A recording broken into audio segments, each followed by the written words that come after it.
Oh, sorry. I didn't see you there. Ugh. Well, we are here today to talk about sleep. Something that I don't get enough of, and you probably don't either. Sleep is, we've got an ongoing epidemic as a culture, the world not getting enough sleep. So let's talk about a couple of quick and easy things you can do to get yourself better sleep, higher quality sleep, and faster sleep. Because if you're like me, you don't like lying awake in bed for 2 hours waiting for the Sandman to come. First off, the best thing you can do is don't do what you're doing right now within like an hour and a half of going to bed.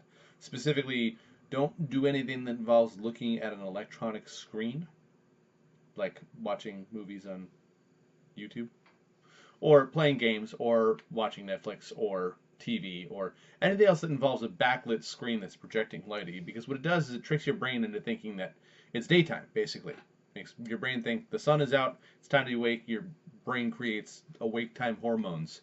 So you should give yourself at least an hour, preferably two or somewhere in between, of no screen time before you go to sleep to give your brain time to back down, kind of calm down back to normal levels again.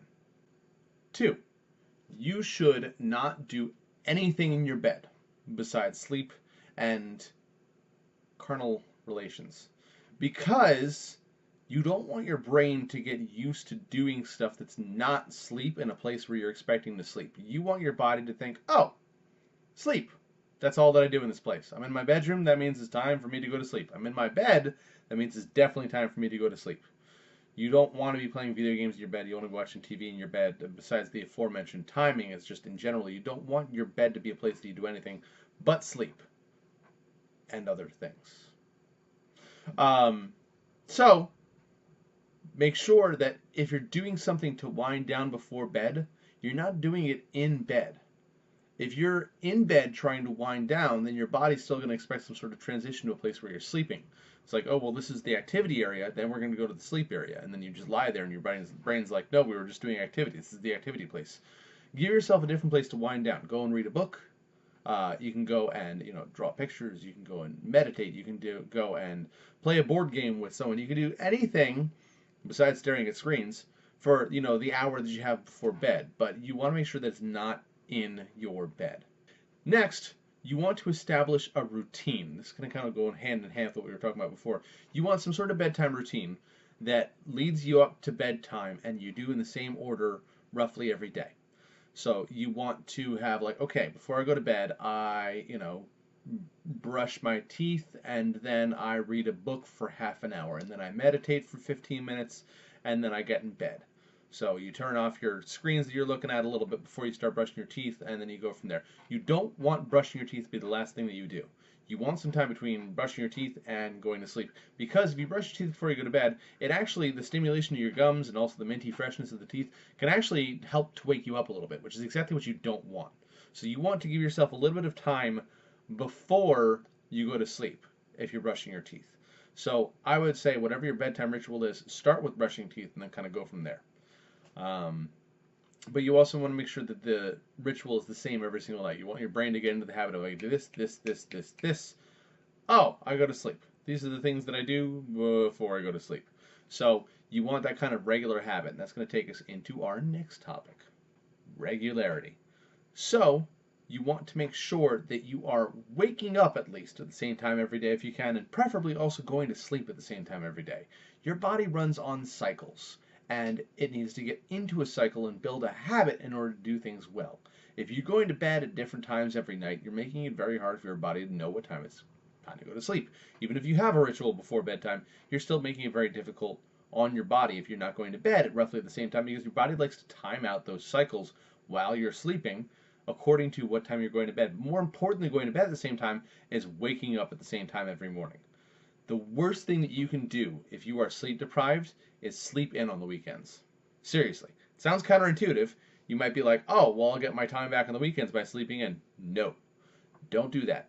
Again, your body likes to run on cycles, and the wake up cycle is way more important than the go to sleep cycle because your wake up cycle, if you wake up the same time every day, your body gets used to that time as you're waking up, you're never going to wake up mid-REM, which is what leaves you feeling super, super tired when you wake up and super drowsy.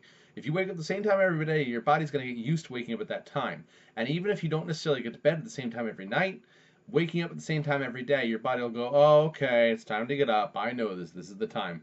But if you wake up at different times every day, your body doesn't get into that habit. So if you sleep in until 8 o'clock Saturday and Sunday, and then you expect your body to wake up at 5:30 in the morning for work on Monday morning, your body is not going to be happy. Your body's going to be like, whoa, for 2 days straight there, we were sleeping in for an extra 3 hours. Now all of a sudden we're up at 5:30, and then by the time you get to the end of the week, you'll start to get into that habit again, and then come the weekend, you'll sleep until 8, and your body go, oh, okay, we're going back to this again, and it'll want to stay there. So wake up at the same time every single day if you can. Now, granted, sometimes people work swing shifts or whatever. It's not a possibility. I've been there. I've done that. But do the best that you can to have regularity.